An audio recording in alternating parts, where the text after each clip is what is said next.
Hello friends, আমি সৃষ্টা। আজকেও আপনাদের জন্য একটা নতুন রেসিপি নিয়ে হাজির। আজকে আমি মুখের স্বাদ পাল্টাতে নিয়ে এসেছি একটা মিষ্টি আইটেম। কি কিছু গেস করতে পারেন কি? না না, আর গেস করতে হবে না, বলেই দিই, গাজরের লাড্ডু। শুনেই ভাবছেন তো যে গাজরের আবার লাড্ডু, সেটা হয় কি করে? অত ভেবে লাভ নেই বাপু, চলুন দেখিয়ে দিই কি করে হয়। প্রথমে এরকম আমি গাজর নিয়ে নিয়েছি।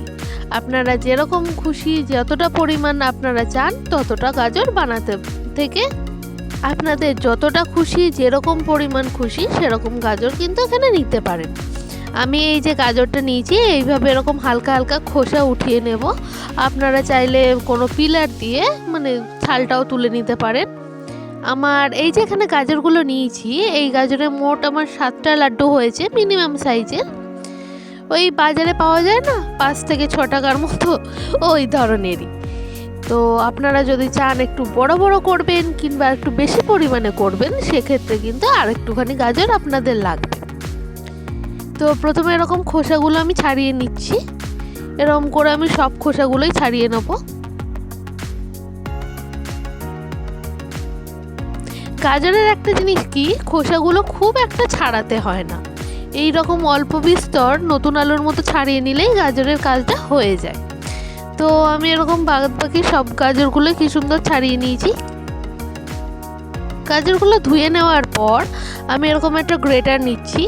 যদি আপনাদের কাছে গ্রেটার না থাকে, আপনারা ছুরি দিয়েও কুচিয়ে নিতে পারেন, কিন্তু গ্রেটার থাকলে খুব সুন্দর ইজিভাবে জিনিসটা হয়ে যাবে। এবার অনেকেই বলবেন যে আমাদের গ্রেটারে করতে গেলে হাত কেটে যায়, ছুলে যায়।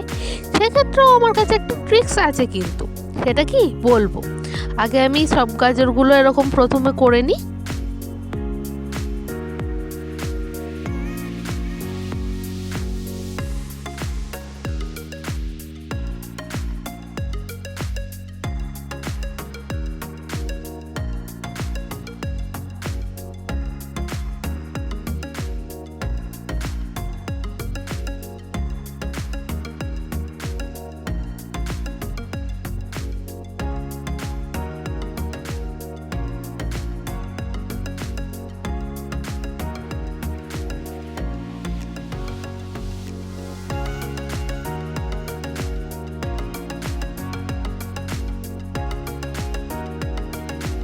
আমাদের হাত দিয়ে যতটা সম্ভব আমি গ্রেট করে নিয়েছি। এবার এরপরে নয়তো নখ যাবে ভেঙে, আর নয় ছাল যাবে উঠে।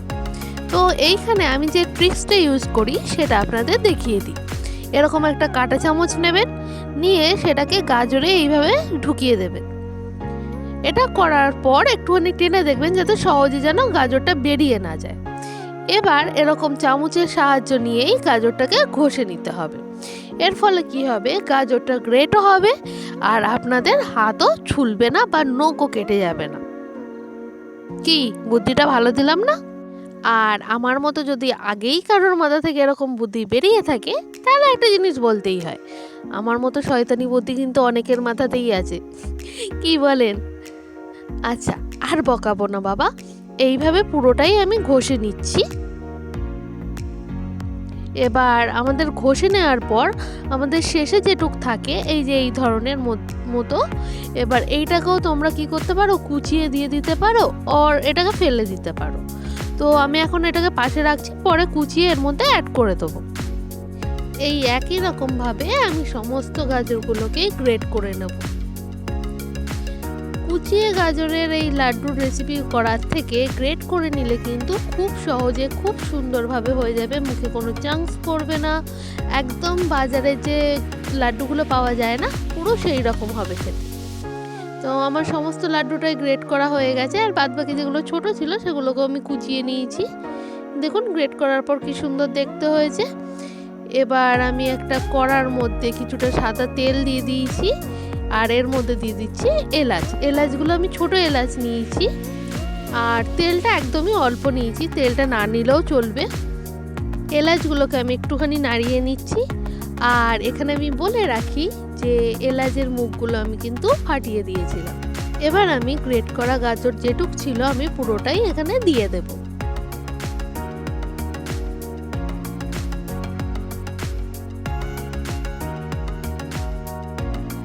সব গাজরটা দেয়া হয়ে গেলে আমি এবার ভালো করে নাড়াচাড়া করে নেব।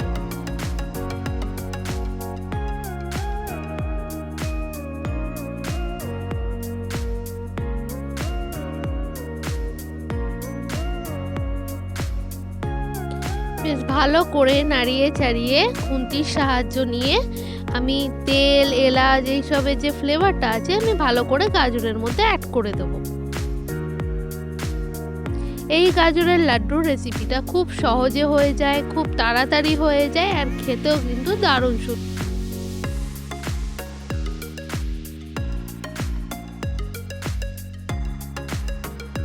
এই রকম ভালো করে নাড়াচাড়া করে নিয়ে আমি গাজরটাকে হালকা রান্না করে নেব, মিনিমাম ওই 20-30% হয়ে গেলে আমি এর মধ্যে কিছুটা পরিমাণ নুন অ্যাড করে দেব। আমার মতে চিনির মধ্যে যে মিষ্টির কোনো রেসিপি হলে তার মধ্যে অল্প বিস্তর একটুখানি নুন দিলে ভালো লাগে, যেখানে এরকম সবজি দিয়ে মিষ্টি তৈরি হয়। তোমরা কি বলো, এইরকম সবজি ধরনের কোনো মিষ্টির মধ্যে যে আমরা চিনির সাথে নুন দিতে পারি কিনা, বা নুন দিলে কিরকম লাগে টেস্টটা, অবশ্যই কিন্তু আমাকে জানিও।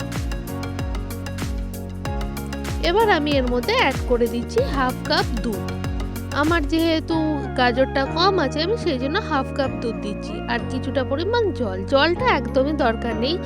আমি আসলে এখানে বাটির মধ্যে অনেকটা দুধ লেগেছিল, সেই জন্য সেটাকে ধুয়ে সেই জলটাই এখানে অ্যাড করলাম।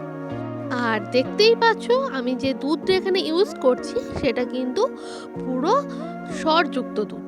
যদি চাও তোমরা লো ফ্যাটেও করতে পারো, সেক্ষেত্রে মানে যাদের সুগার আছে তারা কিন্তু দুধটা একদম লাইট মিল্ক নিতে পারো, আর চিনির বদলে সুগার ফ্রি ইউজ করতে পারো।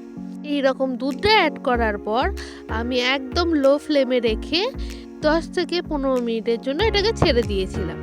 এবার দেখো কি সুন্দর আমার গাজরটা একদম সেদ্ধ হয়ে গেছে। এখানে কিন্তু আর এক্সট্রা করে কোনো জল আমাকে অ্যাড করতে হয়নি, এটা স্টিল এখনো ভিজে ভিজে ভাব রয়েছে। এই ভিজে ভিজে ভাব অবস্থাতেই আমি এর মধ্যে কিন্তু হাফ কাপ মতো চিনি অ্যাড করে দিচ্ছি। আমি এখানে হাফ কাপের বেশি চিনি নিয়েছি, কারণ আমি প্রথমেই চিনিটা দিতে পারতাম, সেক্ষেত্রে আমার কি হতো, গাজরটা সেদ্ধ হতো না। এখানে আমার 90% গাজর কিন্তু সেদ্ধ বা রান্না হয়ে গেছে। এবার একটা জিনিস দেখাই, এই যে পরে আমি চিনিটা দিলাম, চিনিটা দেওয়ার ফলে চিনিটা গলে গেছে, আর আমার গাজরটাও কিন্তু একদম গলে গেছে। দেখুন কি সুন্দর একটা লিকুইড ফর্ম এসে গেছে। এবার আমি গাজরটাকে ভালো করে পাক দিয়ে নেব, ঠিক যেমন নারকেল নাড়ু পাক দেয় ওই রকম। এবার যতক্ষণ না চিনিটা শুকোয় একদম শুকনো করে নেওয়া অবধি আমি এইটাকে এবার হাই ফ্লেমে রেখে সুন্দর করে নাড়াচাড়া করে রান্না করে নেব। একদম চিনিটাকে আমি শুকিয়ে নেব, যাতে আমার যে লাড্ডুটা হবে সেটা পাক নিতে খুব সুবিধা হয়, কারণ ভিজে থাকলে লাড্ডুটা একদম নেতিয়ে যাবে আর খেতেও ভালো লাগবে না। সেই জন্য আমি এটাকে ভালো করে একদম খুব শুকনো শুকনো করে রান্না করে নেব।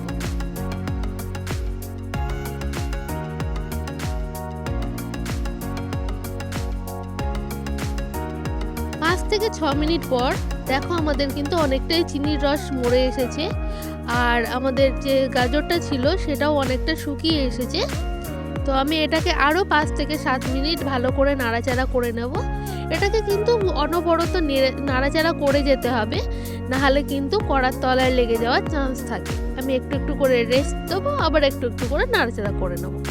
যখন অল্প বিস্তর চিনি আছে, শুকিয়ে আসছে, তখন আমি এরকম কাজু বাদামটা অ্যাড করে দিচ্ছি। দেখো আমাদের গাজরটা কিন্তু এখনও ভিজে ভাব রয়েছে। এবার আমি এটাকে খানিকক্ষণ রেখে দেবো এরকম নাড়াচাড়া করে, দিয়ে ভালো করে থালায় ঢেলে নিয়ে শুকিয়ে নেব।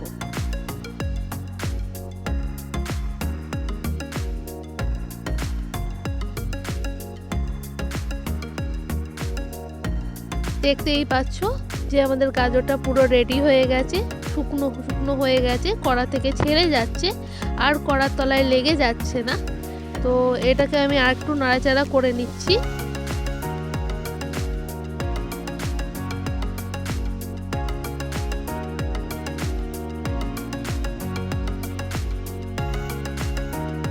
ভালো করে হয়ে যাওয়ার পর এবার আমি এখানে অ্যাড করে দিচ্ছি ঘি।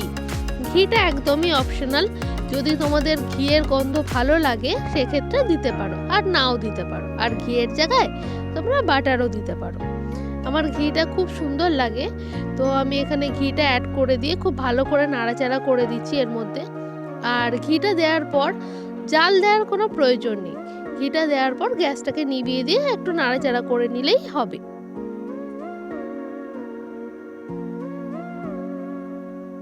আমাদের গাজরটা এখানে রেডি হয়ে গেছে। এবার আমি একটা বড় থালা নিচ্ছি। তোমাদের কাছে যদি এরকম বড় থালা বা প্লেট থাকে চাড়িয়ে দেওয়ার জন্য, সেরকম একটা নিয়ে নেবে। আর আমি গাজরটা এরকম আস্তে আস্তে করে পুরোটা গাজরটা নিয়ে নেব।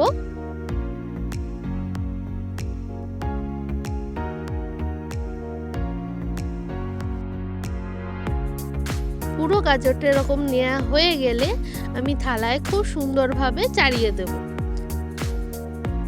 আপনারা যদি চান তো ফ্যানের তলাতেও দিতে পারেন। এরকম সুন্দর করে চাড়িয়ে দিলে আমাদের যে চিনিটা আছে সেটা একটু বসবে গাজরের গায়েতে, আর আমাদের পাক দিতেও কিন্তু খুব সুবিধা হবে।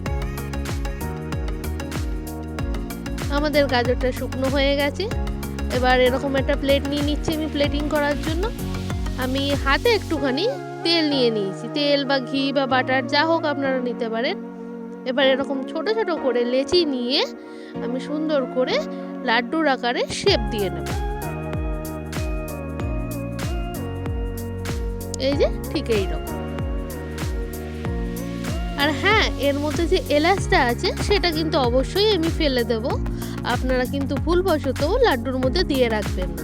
যদি দিয়ে থাকেন তাহলে যার কপালে পড়বে সে কিন্তু আপনাকে ছেড়ে কথা বলবে না।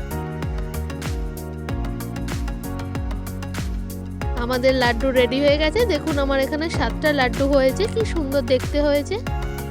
এবার আমি এটাকে একটুখানি সাজানোর জন্য ওপর দিয়ে কাজু বাদাম কুচি দিয়ে দিচ্ছি। আমি পুরো রান্নাটাই কিন্তু আপনাদের দেখিয়ে দিলাম। আর আপনারা যদি মনে করেন যে কিরকম লাগবে না লাগবে সেটা ভেবে বসে থাকেন, তাহলে বলবো আমি এই শীতের সময় গরম গরম কিন্তু লাড্ডু খেতে ভালোই লাগে। আর যদি এটাকে একটু ফ্রিজে রেখে খান তাহলে তো আরোই সুন্দর লাগবে।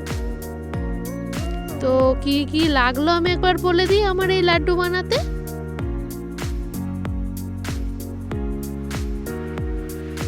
আমার ভিডিওটা যদি আপনাদের ভালো লেগে থাকে তাহলে অবশ্যই লাইক শেয়ার করে সাবস্ক্রাইব করে দেবেন। Thank you.